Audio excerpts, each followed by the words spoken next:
Welcome, everybody, to Dick Storks and Destinies. I'm your host, Chapel, and today with me are Ken and the Kid.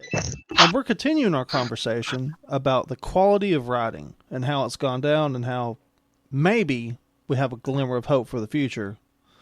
But holy Eh, If you think there's hope for the future, you're blowing shit out of your ass.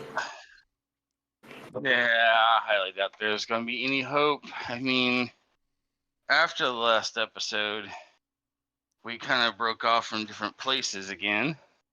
Still under quality of writing. So, there's one thing I know that we didn't fully cover, and I promised to keep quiet on this one. So, Chapel, take us back to Rebel Moon. Rebel, okay. Oh, Rebel Moon. Oh, that's okay. So before I get started on Rebel Moon, God, that writing was bad. God, that writing was awful. Okay, before you got started on Rebel Moon. Okay, before I get started on Rebel Moon, I did my reaction to Twilight. It is recorded. I do have to edit it down for YouTube, but I do plan on putting some others to a longer version on our Patreon that I'm working on, and I'll have a raw version, which will just be the straightforward recording. If anybody's crazy enough to actually want to watch that.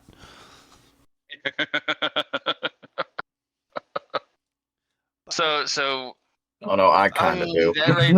that right there in itself is horrible writing. So, how was that experience for you, buddy? Oh, it was bad. Twilight is really bad. I don't even know why people at the time thought it was good. Did you watch the first film in its entirety, or did you do as I suggested? Please, I mean, don't get me wrong. I'm gonna review. I'm gonna have to watch the first film again before I watch the next one. I didn't have enough time to do like all 5 films. That's like a 10-hour slog, and that would. Well, I know. I'm not suggesting that you do it in 10 hours. I'm talking about, the first film. Did you break that up into 2 parts? Like the first hour and then the next one will be the last hour of it, because that film alone is 2 hours. No, I thought you were a little more sparkly than usual, Chapel. Oh God! Don't even remind me. Jesus. You sparkly little fucking cupcake, you. Well, now that you've seen the first film, I've got to ask a question, because I know Ken has watched it. I know Crash has watched it. You're first fucking scene hilarious. I've never watched it.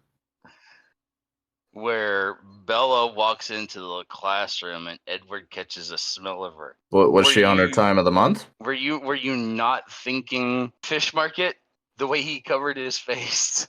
No. Actually, I commented on it. So Robert Pattinson, and I say this several times in the video, Robert Pattinson and Kristen Stewart are actually really good actors. In fact, they're so good that because of the bad direction that they were given for their acting, people thought that they were bad actors. Like, I don't... Okay, I can agree with that, where where an actor is actually good, but when they're given a poorly written script, they're paid not to alter it. So I mean, they're not really allowed to change what they're doing. No. So yeah, it gives them a bad name. To give you an example, this is what I'm talking about. Robert Pattinson in that scene was like, okay, what am I doing here? And they're like, oh, instead of telling him the full context of the situation, they were like, we want you to look disgusted, like you can't stand the smell of her or the sight of her. Like she hasn't washed in a month. Exactly. And he was so good at it that he nailed what they told him to do. But because it was so poorly written, people thought he was a bad actor. I don't know why you corrected me. I was just agreeing with you that actors can yeah. be good, but poorly written directors are keeping them trash. Yeah. Well, the poorly written everything. Okay, so Rebel Moon. So Yes, the that we're that just gem gonna of a nugget. we're just gonna call it the Republic or the Rebels and the Galactic Empire. The Galactic Empire shows up at a moon, and um, they're like, we need your specific tiny village to produce so many like bushels of barley or whatever the fuck it is, and you get to keep 2,000 of them of the 12,000 that you make, and then Space wheat. yeah, wheat. It doesn't matter. Whatever the fuck they want. Space wheat. Yeah, and I'm just like, okay, wait. Why do you need that from this? You have an entire moon that you're working with. It's not even the only. You have a galaxy spanning empire. Are you telling me that you don't have planets for exclusively the sole purpose of just producing food? Like that. That doesn't make I sense. mean, in the first within the first few Star Wars films that we all see growing up before all the others, isn't Luke on a planet that's its sole purpose is to farm water? No, they're farming water so that they can live because they're on a desert planet. If you want to farm water for the Empire, you would have an oceanic planet. Okay, Yeah, but that it just so happens that the Empire was there. Yeah, But in that's the reality, point I'm getting at is their planet is farming water solely so they can survive. right. Like that, so that the family, can survive. That's the only reason that they're farming water. They yeah, can't afford to leave the planet. yeah, the Empire. The only reason they go there is when they have to. Otherwise, it's still naturally controlled by the Hutt clan. Well, the only reason they were that the Empire was even at Tatooine was because of the beginning of the movie. They were chasing the rebels. They Yeah, captured the rebels, so they remained in the planet because they thought that it might be a rendezvous place. They thought more rebel ships might show up. It makes sense that the Empire would stay there. It wouldn't make any sense if the captain of one of the Star Destroyers flew down in a fucking shuttle and was like, Luke, I need you and your family to produce 5,000 gallons of water in this desert planet. no, it would make more sense if Lord Helmet just decided to siphon all the air out of the planet for you know. Spaceball City. Well, I mean, it would actually make more sense if Darth Vader showed up on the planet and was like, "I hate sand. It's coarse, and it gets everywhere. That I need, shitty fucking scene. but I'm so fucked up with the Senate. Get me, farm me some fucking sand so I can just throw it at the fucking Senate." It's Alright, so I'm just gonna derail this for a real good hot minute. Yeah. Who would win, do you think? Darth Vader or Darth Helmet? Vader. You sure? I'm positive. Vader. Yeah. Because I feel like Darth Helmet. I mean, don't get me wrong, Darth Helmet has kind of some meta things going for him. The problem is that he as a whole is incompetent. I mean, take away his helmet. He's not Darth Helmet anymore. No, then he's the Keymaster. Yeah. Looking for the gatekeeper. He's the keymaster looking for the gatekeeper on the way to the shrink Closer. Yeah. ray. And he has to stop by the florist to feed the plant. Yeah. Oh fuck. All right, back on the rail. You're good now. Okay. So, yeah. So we all agree. So, Quality of writing. Hey, Go ahead. Yeah. So let me get this straight. The whole premise behind Rebel Moon is you have a singular colony on this moon. No. The moon is populated by a large group of people. Like the moon. Okay, it's not it's like fully populated. Think of like, okay, so in like Return of the Jedi, you have like the forest moon of Endor, but it's like the size of a small planet. Yeah. Yeah, think that. Pluto. It's like that. Okay. So It's like that. They go to this one tiny village, and when I say tiny, just so you know, it's built like it's not even feudal. Like their shit's made out of straw and fucking wood, and there's like maybe 100 people there, and then they leave like three soldiers that kind are of psychotic. So kind of like a feudal era, Warren States era kind of esque village on this fucking planet-sized moon. Yeah.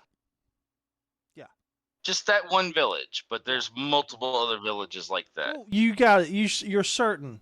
You'd have to be certain. Because they don't farm beyond where they can see. It's even established in the movie. As I'm going to make a request. Okay, I don't normally do this. Can we move on to a different movie? Or even a video game? We're Or getting show. there. I just wanted to get this out. But you've got the small village, and you've got the Galactic Empire, who controls dozens of fucking light systems and shit. Oh no, it's established. Requesting. It's established in the movie that the Empire spans the whole of the galaxy at this point. Okay. So you have you've got the whole of galaxy. Yeah, something like the Imperium of Man in Warhammer 40K, and like a fucking ship just shows up. The captain flies down and is telling this little village, "We need you to produce 10,000 bushels of whatever food a year." Which is not really a problem, considering the fact that they already produced 12. Right. Well, they also So sold now it to their enemies. Now they're also taking that away, leaving them with the 2,000. Yeah. Yeah, I don't think I can go any further with this, because that's just making my brain hurt. Like, why are you singling out this one little colony when there is probably half a dozen or more of those little colonies all over that fucking moon? And on top of that, you are the Galactic Empire. You span across the entire galaxy with unknown amount of planets and moons doing the exact same thing that this little colony is doing. Yeah, pretty much. Like, why? What significance does this little colony bring you when you control the galaxy? Yeah, I don't know. I don't know yeah, it's bad. Okay. That's my little tick on that one, so it makes absolutely no fucking sense to my brain, so thanks for that one, because I will not be watching that at all. I've seen countless little TikTok shits and everything else for it, but yeah, I'm not watching it. So, like, we've established that writing has been bad over the past several years. Writing has been bad for many of years. Well, not everything that came out had bad writing, but I know, no. I'm not saying everything, but there's been some real pieces of work over the past fucking, I want to say, 10 years. Yeah. Like this is something that got greenlit in fucking Hollywood to produce, and I make a better masterpiece in the bowl of my toilet. Yeah. Alrighty then. So, like, I'm really hoping pretty soon we get some increase in quality in our writing. Um, I know I listen to a lot of audiobooks and I read a lot of books, but like even there's stuff that I'm like, oh my god, I can't with this anymore. It's not often with books, mostly because they're kind of held to a higher standard of writing. But I don't. Okay, so what was it? What last year around this time I picked up a book called A Dark and Hollow Star, and it was like super cheap, and I think it was like 40 or 50 hours. I was trying to get something long and something I could get into. Unfortunately, you know how people bitch, or how some people bitch about how if a writer like is uh they accuse writers who are straight men of not putting like gay people or people of other colors and stuff like that into their books. Well, this writer had the exact opposite problem. They wrote like a fantasy novel, except that and I am not exaggerating, not a single character in the book, with the exception of like the parents of the characters, not a single character in the book was straight. They were all gay, like explicitly gay. It was so bad, so bad. It's one of the rare times I'm just like I'm not even gonna fucking finish with this book. I'm done with this book. Okay. I have no issue with anything in that area. I mean, yeah, some writers get hit with you're homophobic and shit because you don't put any gay characters in the book, but it's not, the characters of a book is not about their sexuality unless it is a book that depicts and is explicit in sexual activity in that book. Right. Well, like before we got the atrocities of the 50 Shades of Grey movies, there was the 50 Shades of Grey books. That whole book series, just like a book series I have here at the house by a pseudonym name for Anne Rice, because it's her work. Mm-hmm. The Sleeping Beauty series that she wrote, that is strictly a BDSM style-esque novel. I'm sorry, what? I'm coming in at the best of times, boys. Ken's like, what was that? I didn't catch that book series. I'll give you that book series here in a minute, sir. After I'm done with what I've got to say about this. So, I mean, not every character in the 50 Shades of Grey book series, let alone in the one that I'm about to give Ken here, is 100% into that lifestyle. So there's no reason for it to be with every character. So inclusion is fine, but when you go overboard, and aside from, as you mentioned in that series, the parents are the only straight people in the entire series, why include them? Well, they're pivotal to the story. The problem is that all of the main characters, and before anyone listening goes, well, it's probably only 2 or 3. No, there's like 8 people, and these individuals don't even all know each other. It's kind of built up like the way Game of Thrones was, where you have characters that are isolated away from other characters, and they all live in different parts of the country or the world, and they're all like doing different stuff, but it's all kind of interconnected. Mm-hmm. But they're all like gay, all of them, and it's like not a single straight one, not one. That's okay. And you guys will see that reaction during my Twilight reaction. I get to a point where I'm just like, what? And then I explain what I feel, or what I see wrong, and I'm like, okay, movie, let's continue. Okay, well, I promised it to Ken, so I went and grabbed all 4 of them. Attaboy. Are you ready, sir? I hope you got this so you can write this shit down. Oh, They all 4 are written by A. N. Roqueline or Roquelaire. You have the first book in the series called The Claiming of Sleeping Beauty.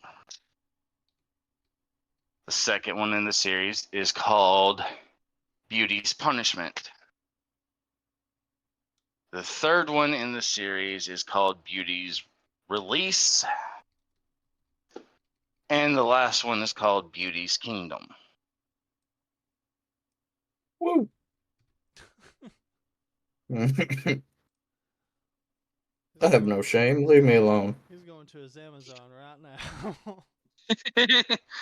No, I'm too lazy to go on my Amazon yet. They all were written by Anne Rice, but under that pseudo name. And they are based off of the fable, the story, the whatever you want to call it, of whatever for Sleeping Beauty.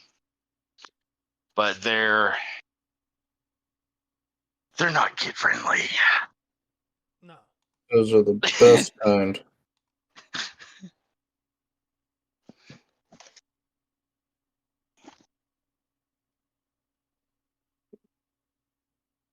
Definitely not kid friendly. I mean, not too many of her books really are kid friendly. I was gonna say, I'm pretty sure it's not. Did you know that there's a 4th book to that?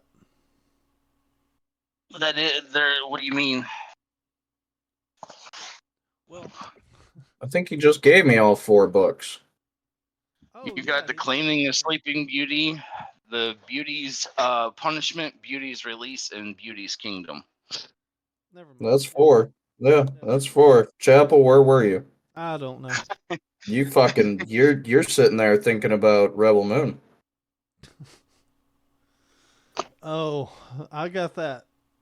You know that circle that kind of keeps continuing to rotate whenever The buffer reel.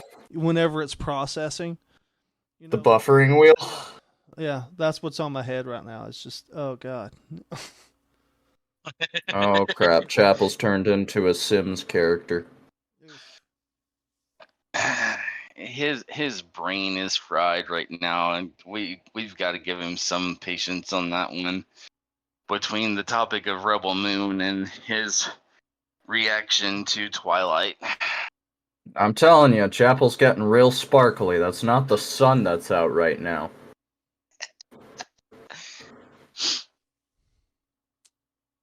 So, speaking of bad writing, I watched all the cinematics to World of Warcraft to up to date. Mm-hmm. Mm-hmm.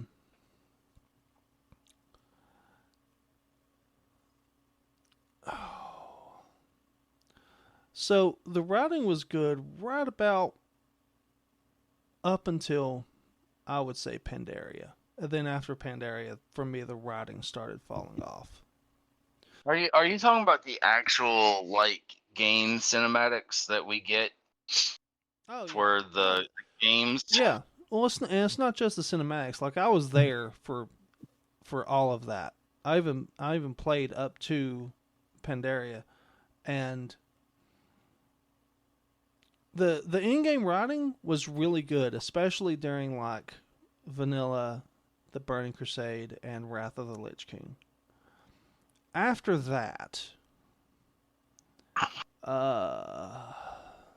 Cataclysm got a little dicey. the thing Like was, it could is- go, either way. That's where it got to. right Starting to know how Crash feels now. when we're talking about stuff that you don't know anything about. I'm sitting here twiddling my thumb, looking at Facebook. But to make a Yeah. long story short, the Pandarians and Deathwing were actually already established way back in Warcraft 3. Really? Yeah. I mean, Deathwing was, but I didn't know the Pandarians were. Yeah, if you play the expansion with in the Illidan part of the campaign, he actually has a Pandaren join him for a little while. That was interesting. Did not know that. Yeah. Anyway, no, it was kind of crazy. I mean, I read a book that dealt with the, how do I put this?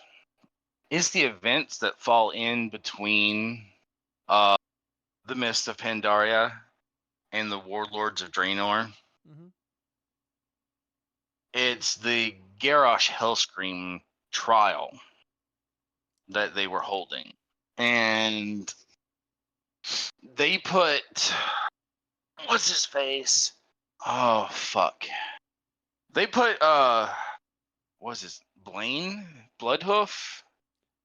He's the current High Chief of the Taurens, right? Yeah, Bane Bloodhoof. Because Karn was his father.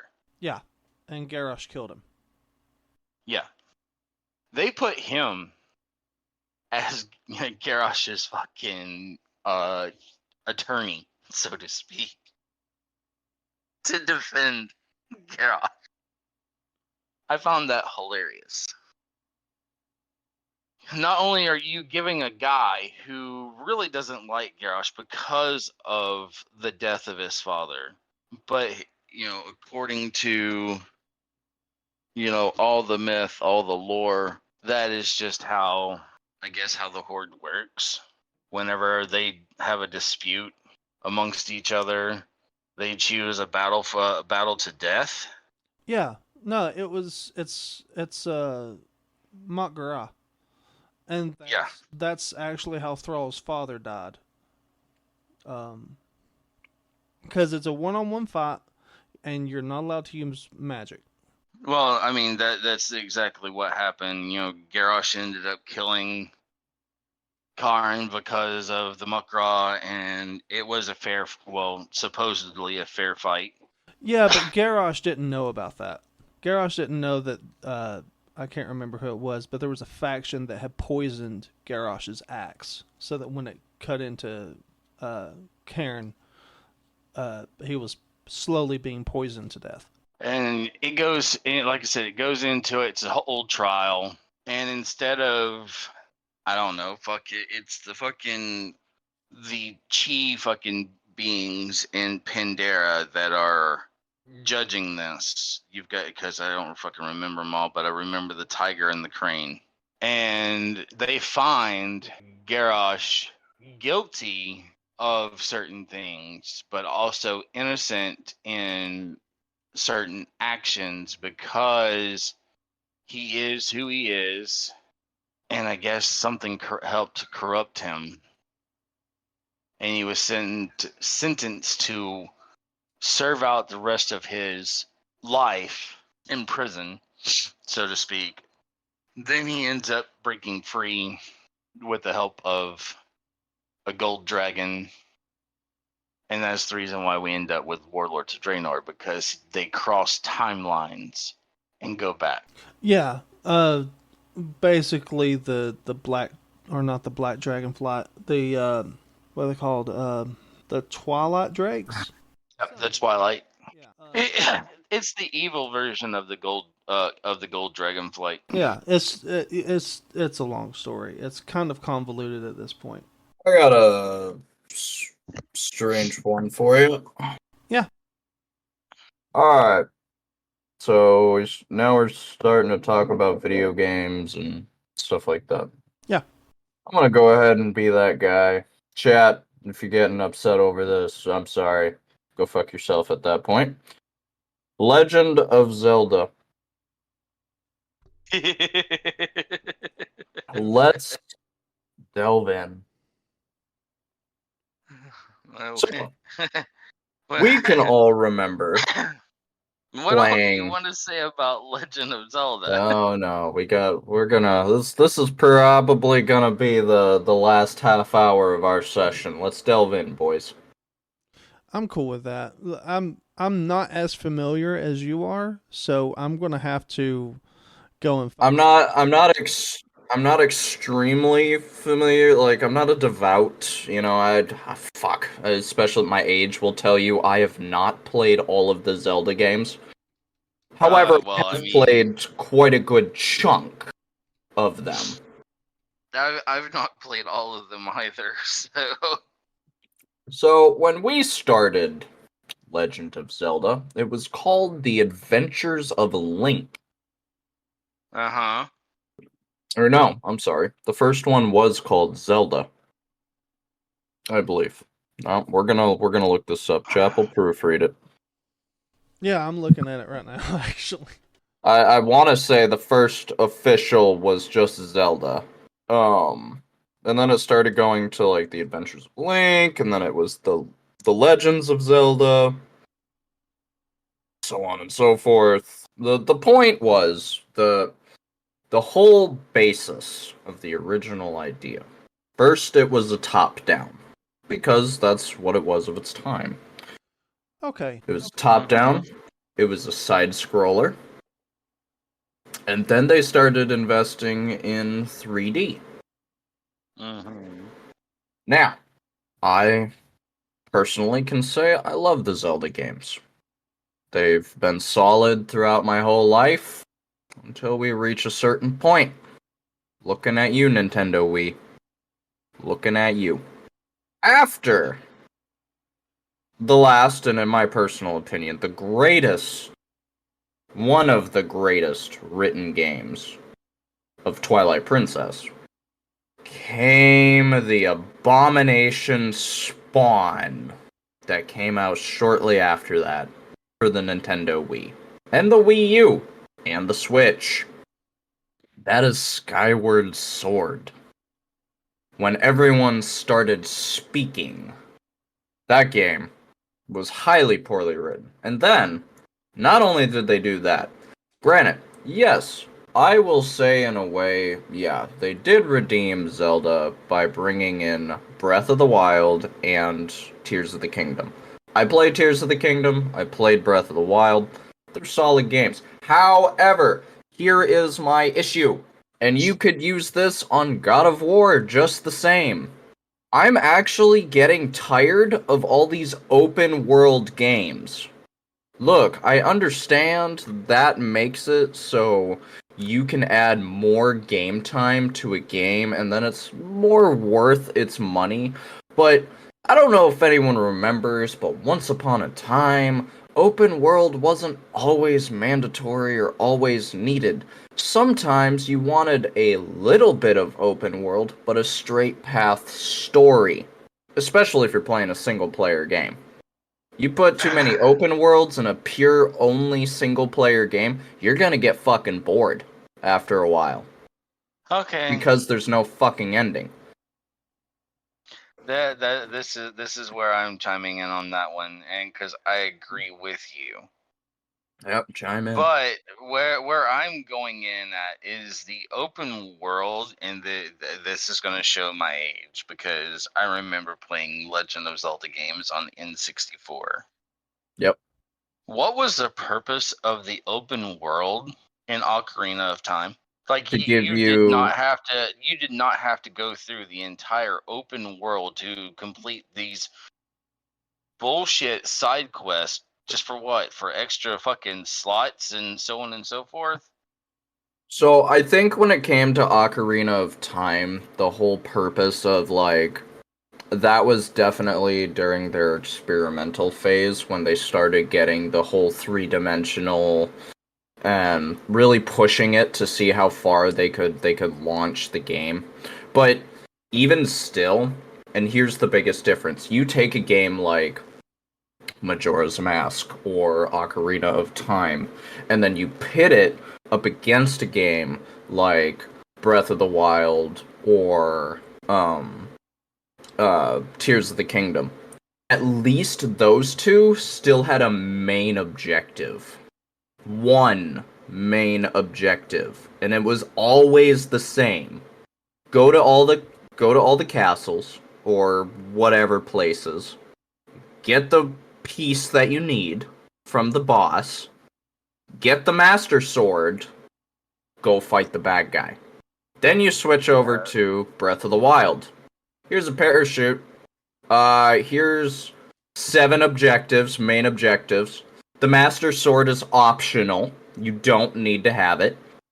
I would know, because I thought it was a straightforward, it was going to make me go get the Master Sword. I fought Ganon with a fucking wooden stick.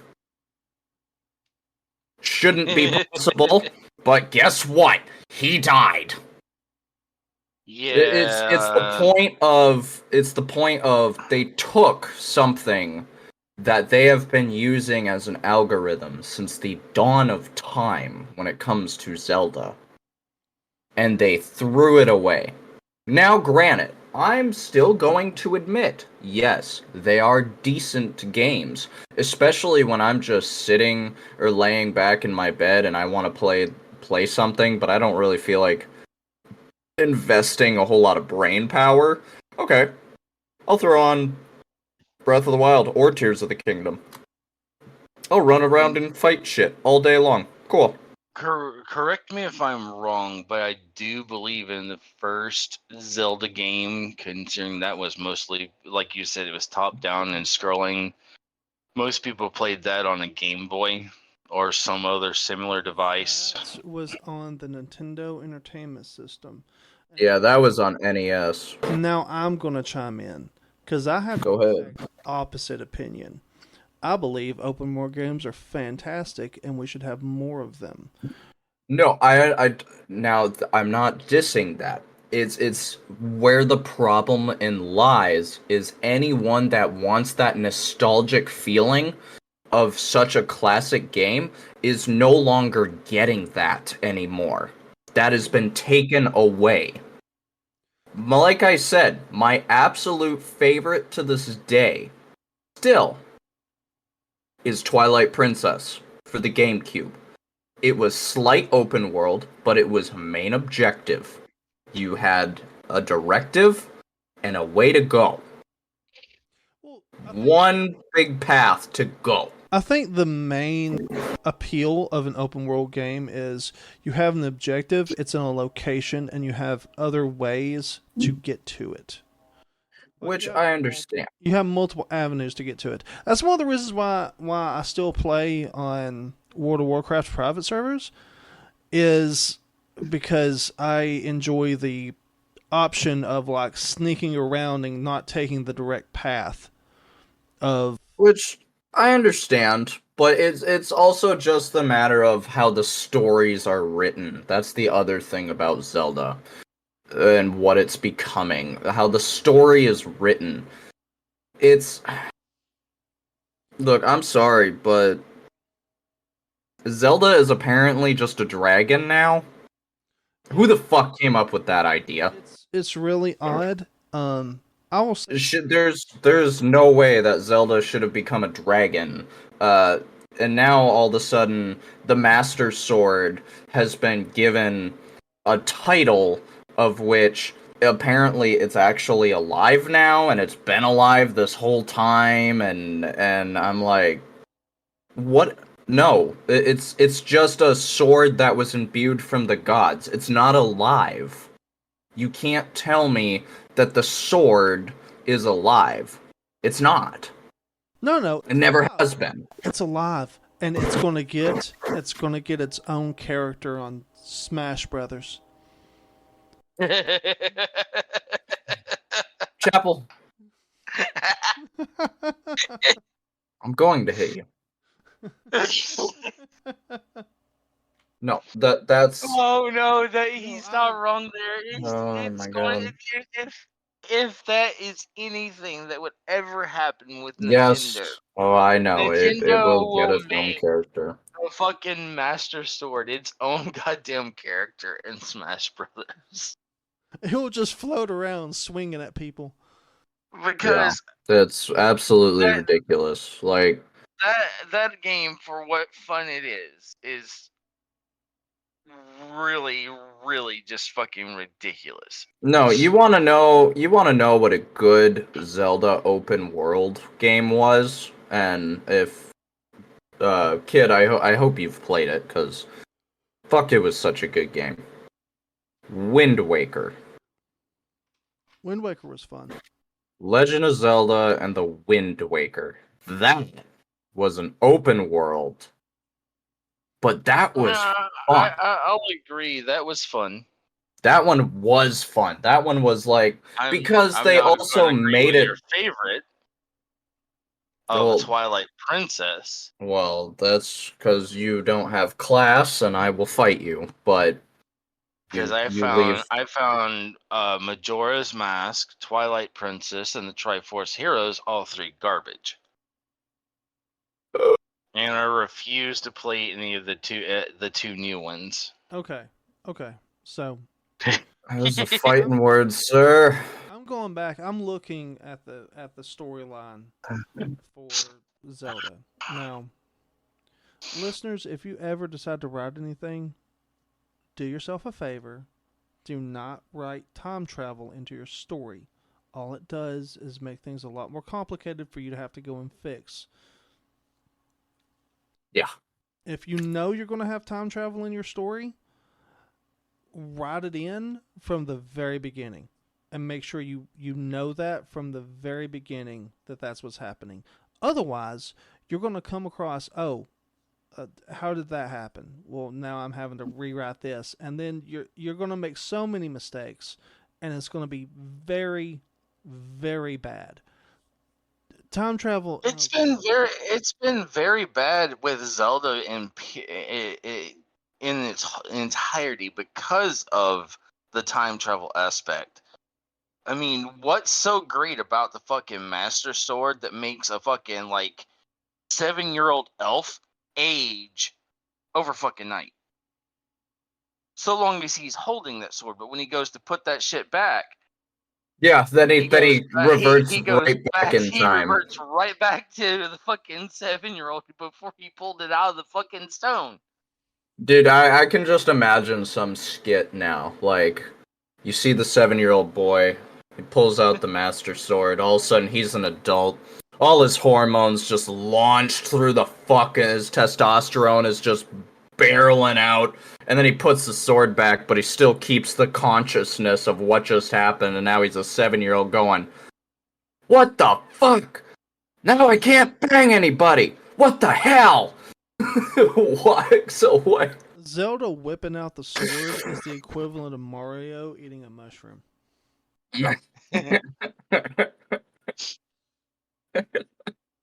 That's the thing, is Link is the main character. Not Zelda, but Link. But Yeah, Link. Although you could why- still say the same about Zelda and how she's also a dragon. throughout some of the games. Well, she's a dragon. She's also a secret ninja, part of the Sheikah Society. Right. Like The like bitch goes she's from helpless everything. princess to fucking kick-ass secret ninja. Oh, and let's not forget pirate captain. She was also a pirate captain too. I kind of want somebody to make some fan art where it's just a dragon in a ninja costume with like an eye patch and a peg leg with a really long blonde hair and like pointy ears. Zelda. No, you also gotta add like some Phantom Spectre stuff because there was also a game where Zelda was dead, where Zelda died and was haunting Link throughout the whole fucking game. Oh, that's easy. We'll keep all of that. We'll just make it an ethereal version, like you can kind of see through Well, it. we no, we'll what we'll do is we'll add a Danny Phantom little ghost tail. Yeah, perfect. Jesus. And then make sure to add her father, who's actually the boat from Wind Waker. Just have him in the background going, "What the fuck happened to my daughter?" That's what gets me about these games. Is it's called The Legend of Zelda. But Why yet are we Zelda playing as Link? virtually has Yeah, but yet Zelda virtually throughout the entirety of the game has absolutely nothing to do with the game. It's all about the fabled hero, which 9 out of 10 is for some reason always a 7-year-old unattended boy with a sword. Well, Right? here's the funny thing. Reading the storyline, it's all the same story. It's all just one big story.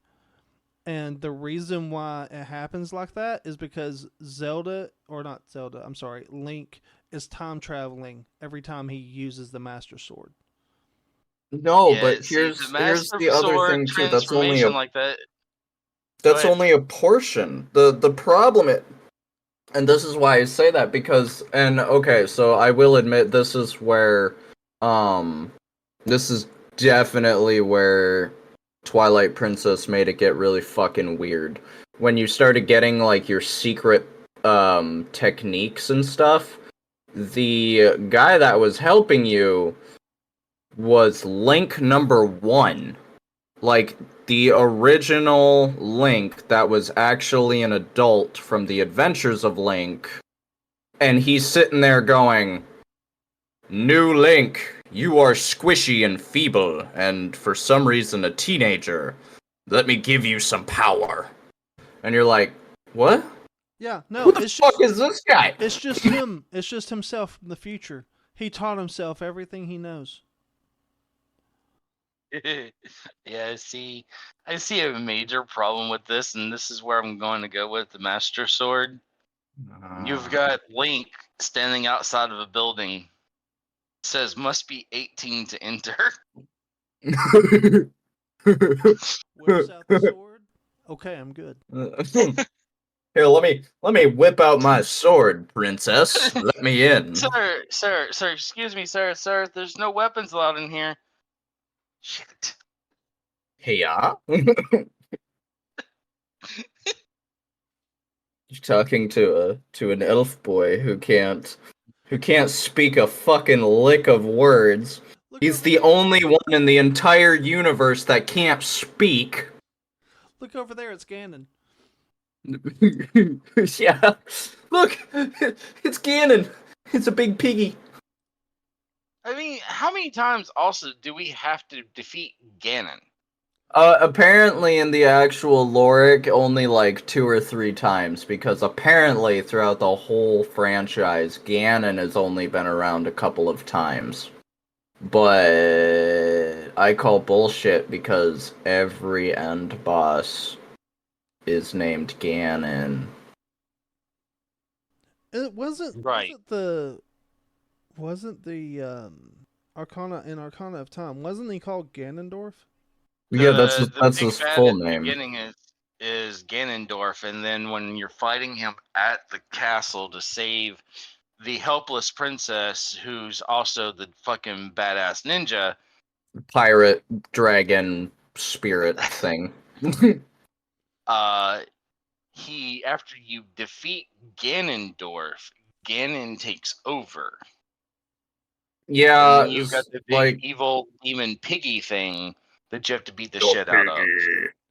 Okay, so can you imagine what it would be I like finally fulfilling all this, being Link fulfilling all of this, and then going, okay, I'm finally at the end. I don't have to go back and forth in time anymore. And then just looking at Zelda going, you couldn't help. Not one time. You couldn't give any assistance, no dragon breath, No, no she teleportation. couldn't give anything. no That's the thing that flying. kills me. Is she's capable of all this shit because we see it throughout the games. Not even But a ninja star. but every time you get nothing but a fucking thank you for your help from the helpless fucking princess. And what's her king do during? Well, like, what's her father do during all of this? He's Like, a boat. what? We've established that he's a boat. Well, He's yeah, just kinda floating in along. that game, yeah, that game. But like, you see all these other scenes where like her father, and I'm like, don't you have a fucking army? You're a king. What are you doing? Yeah. Why do you always just sit there and go, I surrender? What? Why? What?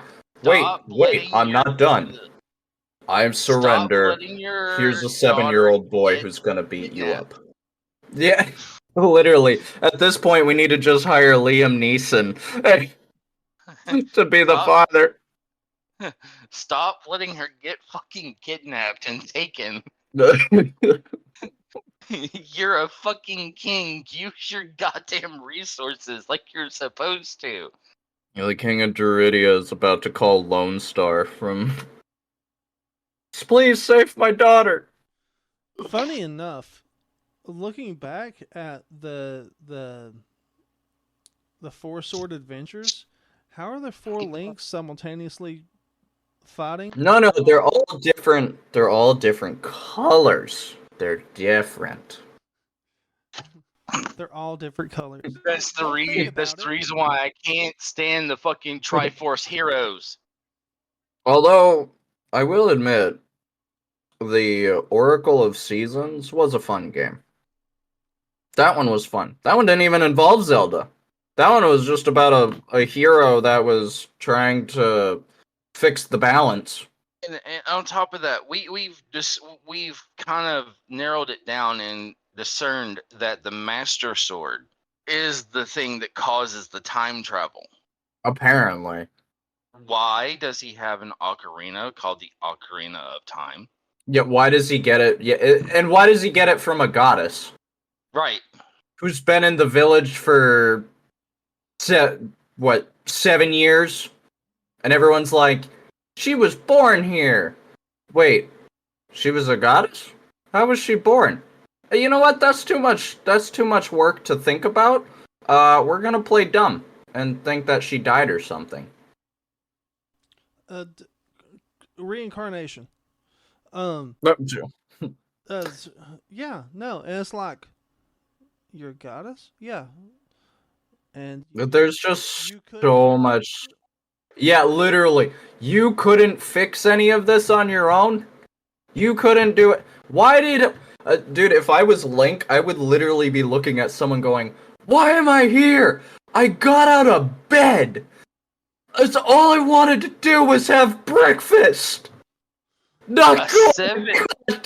7-year-old fairyless elf boy gets out of bed one morning and now has to save the entire goddamn world. I At the age just of wanted 7, all before breakfast. breakfast. Yeah. No. Link's entire life is what most people feel adulting is like. As soon as you get out of bed, the world is on fire. Has anyone noticed? Has anyone noticed when you play the Wind Waker game, if you actually like pan the camera over to look at Link's face, 99% of the time he's got the facial expression of, why am I here? I don't wanna be. I caught that one day. I was running around and not smiling, not nothing. He's got a squiggly mouth and he's just looking back and forth like almost in terror of his surroundings going, I don't want any of this. I don't belong here. I'm 7. He's giving the same look that James Vanderbeek from Varsity Blues gives. I don't want your life.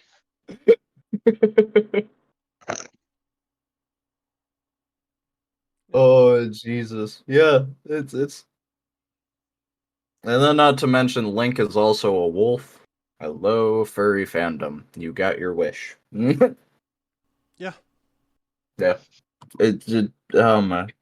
It's like the moral is, I mean, granted, the game is fun. The games are fun.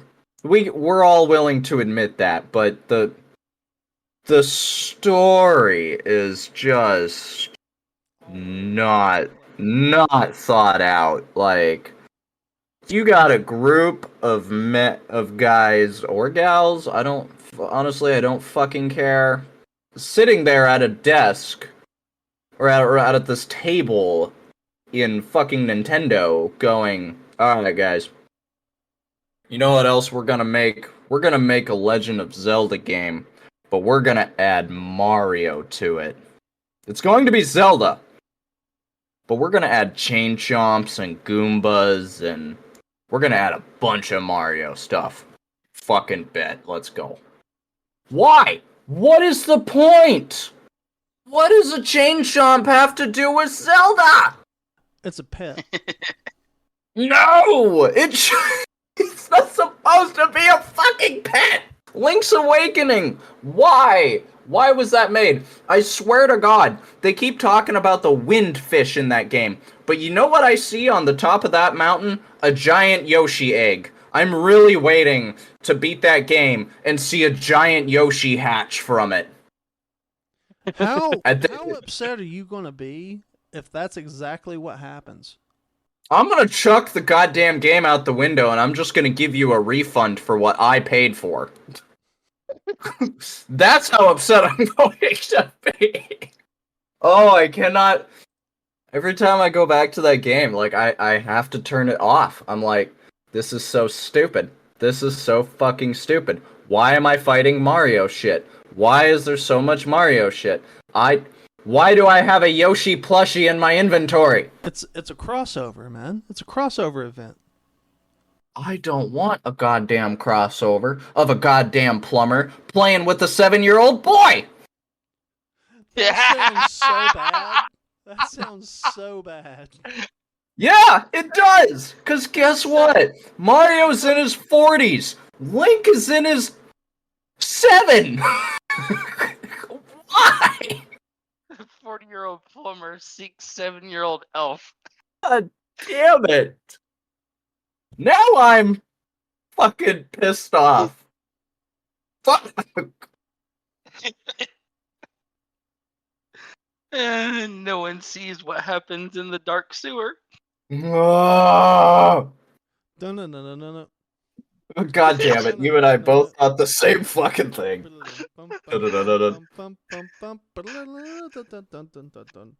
Woohoo!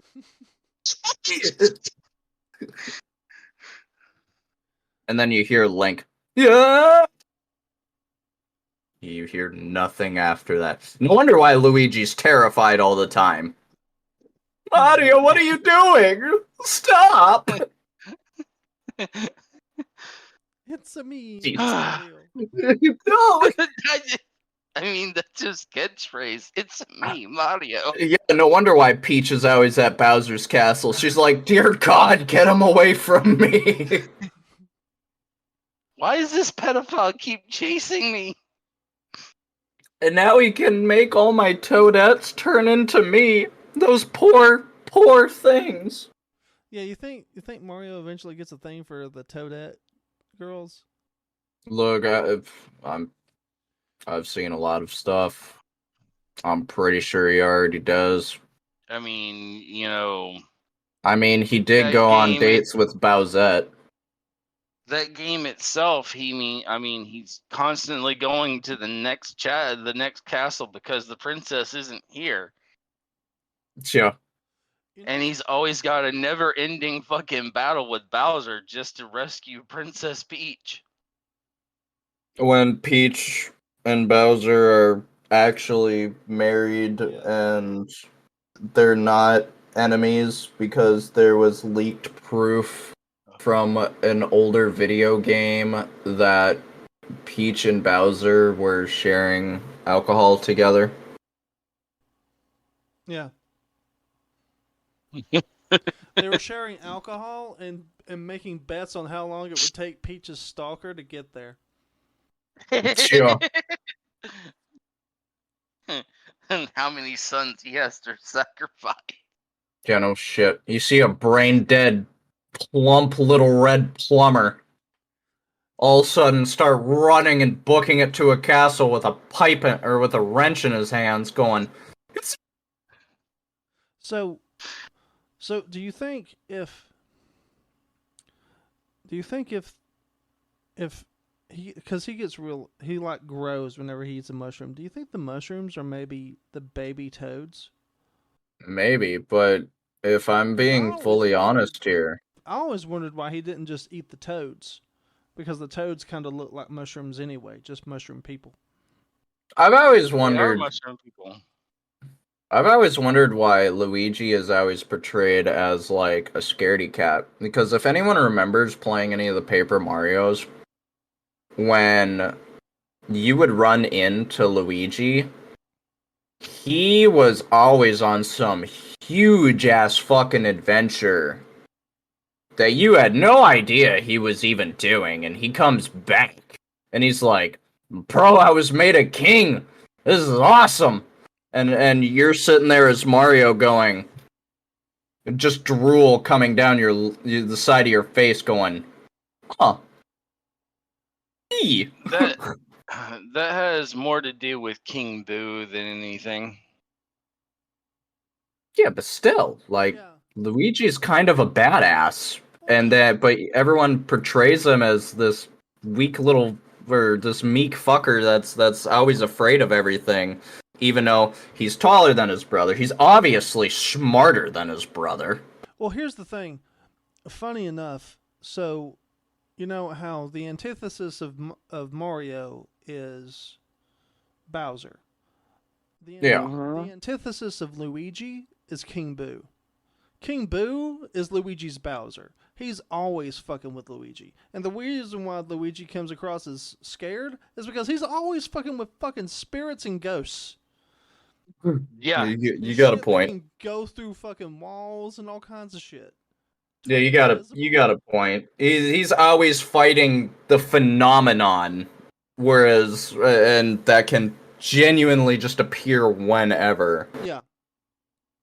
Not only is he going through the world helping his brother defeat, the Goombas and all this shit, he's got to deal with all the fucking paranormal shit as well. Yeah, so then it's no wonder why when frickin' Luigi is left on a daytime adventure, he's like such a badass because he's like, dude, I fought the dead so many times, I fucked up the living. This is hot. Yeah. Or Luigi's fucking. His psychosis has gotta be awful. No wonder why he's always taking mushrooms. Just to take the edge off. All right. Everybody, that's going to be our time for the day. Yeah. We are not doing a part 3. Not yet, No, anyways. no, we're not. We don't. No, wait, this was just a continuation of last week, so. Yeah. Yeah. Guys, hope you enjoyed. We will be dropping this one soon. I will also be dropping it soon on my new channel in YouTube, Kinslayer and the Booyah Goblin. Check it out. There is stuff about to drop in there real soon. Heck yeah. And when he's streaming, I might be joining him. Quite possibly. We're going to do some horror games. We're going to do maybe some online games. And we'll see how this goes. All right. Well, you all have a wonderful day, and we will see you next time. Peace.